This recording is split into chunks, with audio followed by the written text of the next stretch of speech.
شیعہ نے اپنی کتاب میں لکھا ہے کہ سیدہ فاطمہ رضی اللہ عنہا نے اپنے والد محترم نبی اکرم صلی اللہ علیہ وسلم کی قبر مبارک کا طواف کیا۔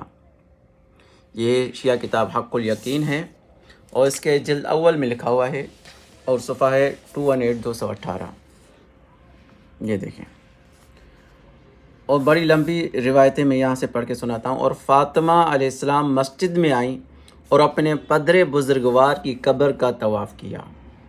اور فاطمہ مسجد میں آئیں اور اپنے پدر بزرگوار یعنی اپنے والد کی قبر کا طواف کیا۔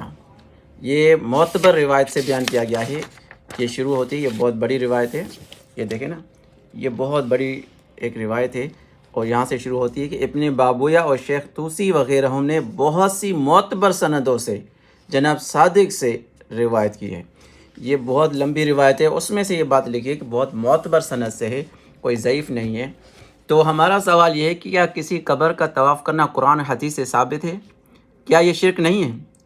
اس کی نسبت سیدہ فاطمہ جیسی پاکیزہ ہستی کی طرف کرنا صحیح ہے؟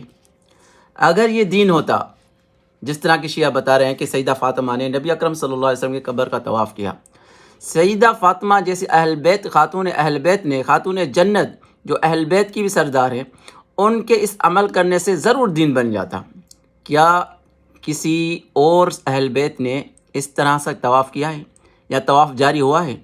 اہل بیت نے، دوسرے اہل بیت گزرے، سیدنا علی کی اولاد میں سے کسی نے طواف کیا ہے قبر مبارکہ یا کسی قبر کا بھی؟